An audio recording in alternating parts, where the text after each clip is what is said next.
Karena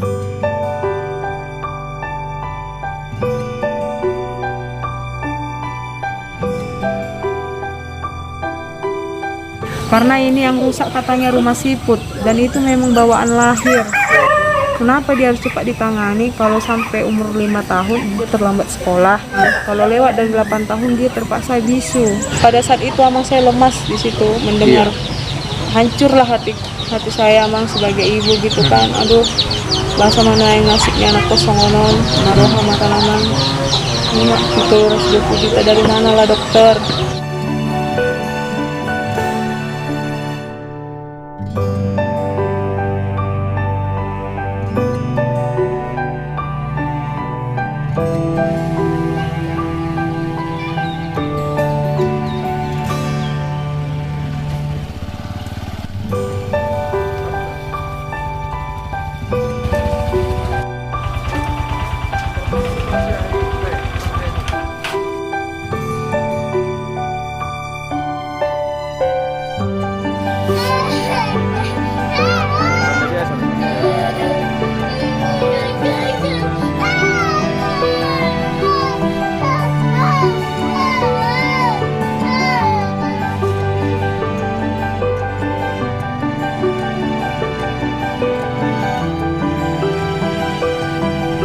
Selamat sore, kita ketemu lagi dalam program Green Vita TV Mendengar. Saya Fernando Stanggang. Hari ini kita sedang berada di Huta Silobane, Desa Serumobar, Kecamatan Enggulan, Kabupaten Samosir. Kita akan berbincang bersama sebuah keluarga, yaitu Amang Soji Lumban Nahor dengan istrinya Miliana Boru Simamora, yang sudah punya 2 anak. Anak pertama dan anak kedua laki-laki, dan anak pertama bernama Marhain Lumban Nahor. Kebetulan mempunyai sebuah kelainan, yaitu kelainan pada telinganya. Kedua telinganya tidak bisa mendengar, sehingga tertinggal dalam hal berbicara dan mendengarkan apa yang menjadi perbincangan bersama orang tuanya, dan tumbuh kembangnya juga mengalami permasalahan tidak seperti anak yang lain. Ini menjadi sebuah pergumulan bagi keluarga. Bagaimana ini terjadi dan apa harapan keluarga atas anak ini? Mari kita dengarkan. Kita akan berbincang bersama Bapak Lumban Nahor dan Ibu Boru Simamora. Para Samang Soji Lumban Nahor dan itu Miliana Boru Simamora. Ya, apa kabarnya? Sehat, Saudarion? Sehat, Damang? Sehat. Melatih madituran nanti. Lah saudara aku hita bui kajupang di hutan tahun. Hutan Abagak, asri, dan masih sangat segar alamnya ya. Oke. Amang, boleh kami tahu bagaimana ketika anak ini masih dalam kandungan, apakah pernah ada jatuh ibu atau bagaimana sehingga Marhain mengalami persoalan di bagian telinga? Selama dalam kandungan tidak pernah jatuh. Tidak pernah jatuh. Tidak pernah jatuh ya. Tidak pernah jatuh. Nah, gimana rasanya Amang melihat anak ini di dalam tumbuh kembangnya? Apakah memang mengalami kendala? Adalah kendala. Keterlambatan berjalan seperti itu kan. Iya. Baru misalnya kawan-kawannya udah lari-lari, dia masih merangkak umur 1,5 tahun. Oh iya. 2 tahun 3 bulan dia baru bisa jalan. Oke, mungkin boleh jelaskan yang itu rasakan ketika itu mengandung Marhain ini. Apakah ada masalah atau ada mimpi atau bagaimana sehingga Marhain lahirnya seperti itu? Waktu hamil di dalam kandungan, Amang, dia nggak ada perasaan saya. Bahkan saya namanya pun anak pertama, saya berusaha kayak mana biar dia nanti lahir dengan sehat, dengan normal. Selalu saya minum vitamin, selalu saya kontrol ke dokter, ke panguruan, gitu. Selalu saya USG. Berapa kali saya ingat, saya waktu lahir dia 4 kali saya USG si Marhaen ini sampai mau lahir. Ternyata pas umur kandungan 7 bulan dokter bilang saya naik tensi saya naik waktu itu. Jadi waktu itu yang menangani dokter Tony Simarmata lah. Jadi dibilang dokter Tony itu kalau itu pulang nanti saya nggak mau tanggung ambil risiko. Rencana saya waktu itu pas mau buat BPJS-nya lah Amang. Karena dalam kandungan harus buat BPJS kan, bayinya nanti takut kenapa-kenapa. Jadi saya waspada lah Amang. Itulah langsung saya tidak bisa tidak boleh pulang. Langsung ditahan. Memang pas waktu itu kejadiannya hari Rabu lah pas Onan. Langsunglah kami menginap kami Amang. Nggak ada kami bawa baju memang. Lahirlah dia Amang. Karena lahirnya prematur ya? Prematur. Usia 7 bulan kandungan? 7 bulan kandungan, 7 bulan seminggu lah Amang. Jadi lahirlah, saya masuk hari Rabu, hari Jumat lah dia dioperasi Amang. Jadi kata dokter itu ini bayinya udah matang, cuma nanti paru-parunya bisa kita kalau dibilang Amang, dibilang dokter itu kayak pisang bisa dikarbit gitulah. Ini mana bisa nanti dia supaya berfungsi bagus paru-parunya itu. Jadi saya opname lah 2 hari Amang. Itulah masuk hari Rabu, hari Kamis penyuntikan paru lah namanya. Itu memang sangat luar biasa lah sakitnya waktu itu. Penyuntikan paru untuk si anak ya? Untuk si anak 2 kali saya ingat itu, satu hari 2 kali disuntik paru. Untuk hari Kamis hari Rabu sama hari Kamis lah disuntik paru Amang. Hari Jumat lah dia lahir pagi-pagi operasi. Waktu itu pasiennya tahun berapa itu Inang? 2018 ya? 2018. Sekarang usianya berapa? Sekarang usianya 3 tahun 2 bulan. Iya, bulan 6 dia lahir. Jadi si Marhaen ini sebenarnya yang membuat dia harus lahir secara prematur itu hanya karena persoalan naik tensinya orang itu ya? Iya, tensi. Baru ada dibilang gula gitu. Gula Mang. Jadi gulanya pun tinggi, tensinya pun tinggi katanya. Jadi nggak bisa saya jamin kalau itu pulang. Ini memang harus ditangani langsung katanya. Itulah. Tapi semenjak lahir anak kedua nggak dibilang lagi gula Mang, tapi tensinya. Iya. Jadi kita pun nggak tahu lah itu. Tumbuhlah dia, berkembanglah dia sampai umur berapa lah, umur berapa bulan atau berapa tahun lah itu dan keluarga tahu bahwa ada kelainan baik pada anak ini? Umur 2 tahun memang. Umur 2 tahun. Umur 2 tahun ya. Prinsip saya sepertinya Bang, waktu itu kan dia lambat jalan. Lambat jalan, jadinya bisanya dia jalan. Gitu juga lah mungkin bicara. Saya kan. Nanti dia bisa juga bicara. Ada juga kadang kayak mana kita dengar dari orang kan, siapa bisanya bicara ujung-ujungnya enak. Sabar aja lah dulu kalian, adanya memang kayak gitu. Lambat enak. Tapi itulah. Kalau waktu umur 1 tahun atau berapa bulan tepuk-tepuk apa gitu dia nggak mau dia memang. Cuman kayak mana kita get gitu aja, dia palingan ketawa, senyum kayak gitu lah. Tepuk kiri, tepuk kanan dia tidak menoleh ya? Tepuk enggak Mang, enggak memang. Cuman dia senyum. Cuman saya nggak sampai pikiran saya dia seperti itu gitu. Tidak sampai pikiran bahwa dia ada kelainannya. Ada kelainan, tidak bisa mendengar ya. Saya positif aja kan, enggak lah sehatnya anak saya gitu. Itulah saya memang dia 1 tahun masih merangkak, 2 tahun masih merangkak, 2 tahun 3 bulan lah saya nggak sampai. Berbagai cara lah Amang, kami bawa lah ke pantai, kami tanam, saya masukkan ke ember. Ujung-ujungnya dia memang bisa lah berjalan. Tapi itulah, tadi saya nggak kepikiran itu tadi yang bicara itu. Biasanya seperti itu. Nggak jelas bahasanya memang. Gitu. Jadi yang datangnya bapak saya kan, datanglah dari Batam. Dia bilang lah kalau Marhaen ini adanya kelainannya. Coba kalian lagi punya bapak tepuk gini nggak dengar dia katanya. Jadi kami bawa lah memang Amang. Memang udah setahun setelah kami tahu dia kan 2 tahun setelah Oh kami dia nggak dengar, udah setahun kami tahan lah dia karena situasi COVID kan. Nah, jadi saya bawa dia ke Pangururan berapa kali, selalu dokter nyarankannya itu tadi ke Medan untuk dirujuk Amang. Iya, baik.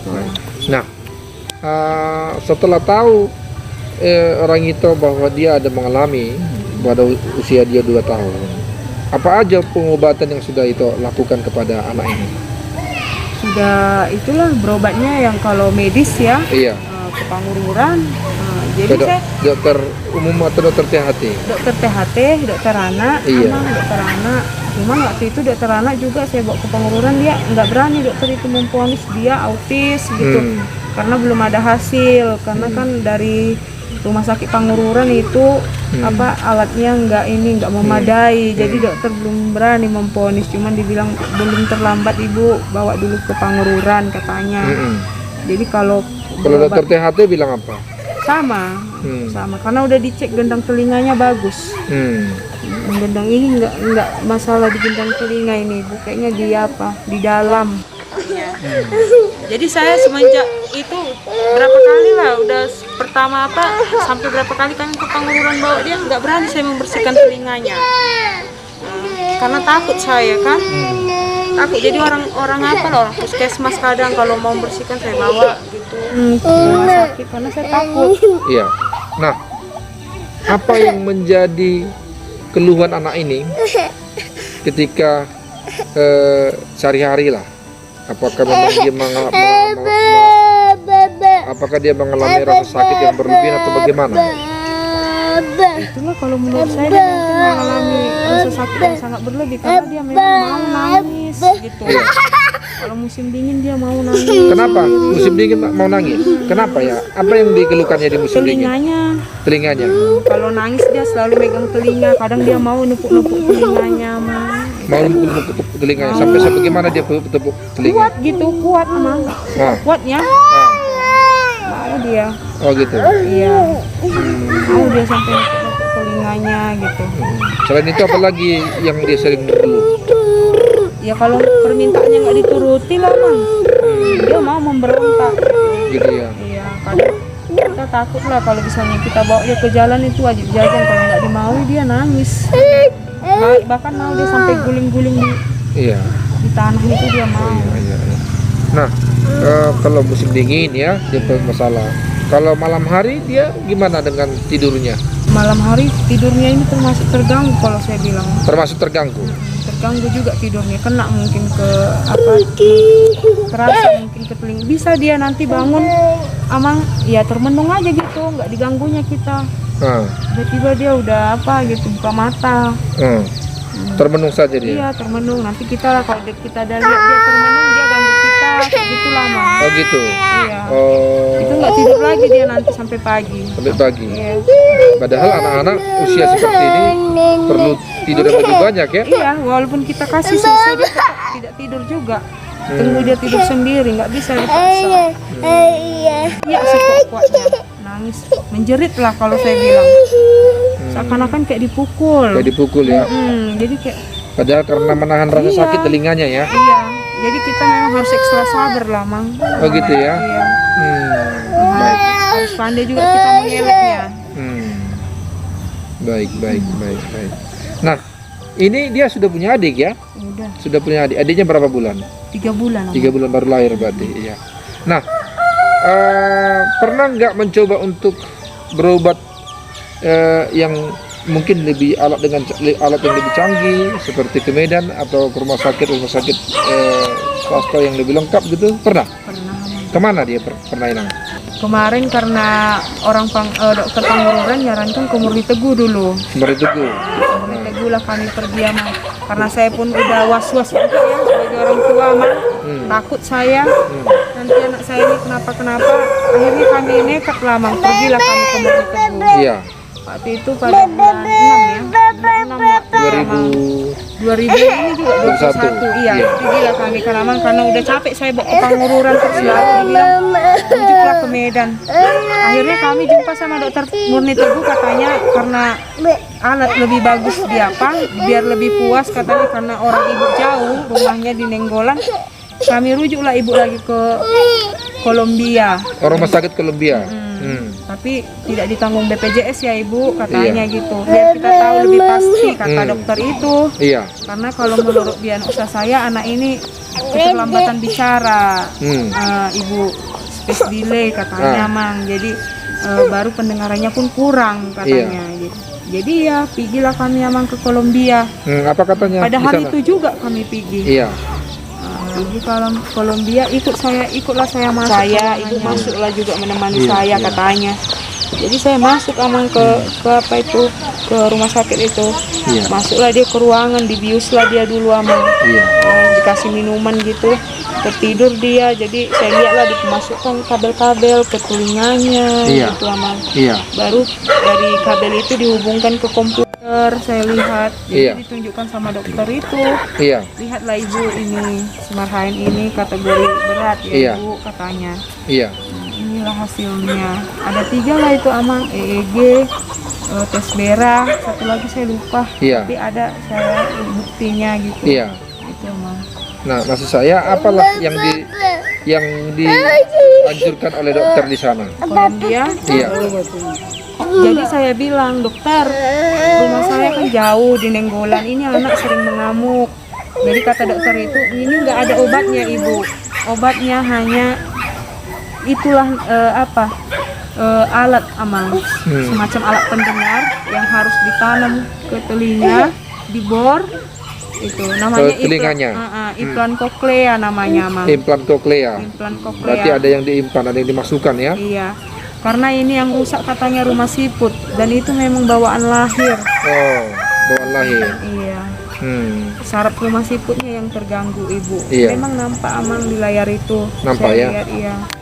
Inilah bu, ini dia disabelnya sekian seperti itu lamang rendah. Jadi ini masuk kategori berat anak ibu. Gitu. Kategori berat ya? Iya. Termasuk kategori berat. Iya. Dan harus cepat ditangani. Kenapa? Karena amang, kenapa dia harus cepat ditangani? Kalau sampai umur 5 tahun, jangan sampai lewat umur 5 tahun amang. Karena kalau lewat dari umur 5 tahun dia terlambat sekolah. Nah, jadi kalau lewat dari umur 8 tahun, itulah batasnya nanti amang. Kalau lewat dari 8 tahun dia terpaksa bisu. Bisu, tidak bisa diobati lagi ya? Tidak bisa. Pakai alat itu pun tidak bisa lagi? Tidak bisa amang. Nggak ada gunanya. Jadi itulah. Jadi saya bilang, dokter, implan koklea itu berapa harganya? Saya bilang. Harganya mahal ibu. Mahal? Mahal amang. Berapa harganya? 320 juta. 320 juta? Untuk satu pasang telinga. Untuk satu pasang telinga. Jadi satu telinga 220. Kalau misalnya nggak mampu 220. Jadi bisa saya, satu telinga saja? Iya. Jadi saya bilang, dokter, gimana saya mau mengumpulkan uang itu 220 juta? Kalau 320 juta memang pada saat itu emang saya lemas di situ mendengar. Hancurlah hati saya emang sebagai ibu gitu kan. Aduh, bahasa mana yang nasibnya anak kosong onon, naruh makan amang. 320 juta dari mana lah dokter? Kita berdoa lah ibu, kata dokter itu, kita usahakan. Mudah-mudahan ada rezeki si Marhaen katanya gitu dokter. Amang gitu. Baik. Nah, kalau kelainan dia yang sangat suka menangis, cengeng gitu, itu karena apa? Apakah karena persoalan siputnya itu? Saya udah tanya sama dokternya, kenapa dia mau menangis tiba-tiba? Ya itu tadi, dia nggak boleh makanan yang dingin, minuman yang dingin seperti itu amang. Berarti cuaca dingin juga ya? Nggak boleh, gitu. Terasa sama dia. Terasa musim cuaca dingin ya? Iya, sarafnya itu namanya pun saraf terganggu ibu katanya. Baik. Gitu. Jadi mungkin sama dia mamang nasibay makatayon. Yang lihat tulisan olo tangis tepu. Arwah manang nabuhama songoni manobo. Iya mang. Baik. Saya mohon kepada seluruh penonton Green Berita TV supaya mendukung kami dalam pengobatan anak kami ini untuk pembelian implan koklea. Ya, karena kami memang betul-betul terkendala di biaya karena saya hanya sebagai guru honor dan suami saya hanya menarik beca setiap hari Senin dan maronan pun enggak tiap hari seperti itu. Baik. Ini wawancara kita bersama keluarga Lumban Nahor dan Ibu Buru Simamora bersama kedua anaknya, terutama Marhaen yang mengalami persoalan telinganya. Kiranya tayangan ini bisa membuka hati bagi kita semua, khususnya para pendengar Keren Berita, dan bisa memberikan dukungan dan bantuan kepada anak ini sehingga anak ini bisa segera dioperasi dan bisa kembali normal seperti anak-anak yang lain dan bisa bersekolah dan tumbuh kembangnya tidak terganggu. Semoga anak ini bisa menjadi harapan bangsa untuk menjadikan bangsa kita khususnya Samosir lebih baik. Dan bagi Bapak Ibu sekalian yang ingin mendukung, baik mendukung doa maupun mendukung dalam bentuk materi, silakan untuk memberikan dukungannya dan mentransfer dananya melalui rekening yang akan kami sampaikan berikut ini. Saya Fernandus Tanggang untuk Green Berita TV mendengar. Horas.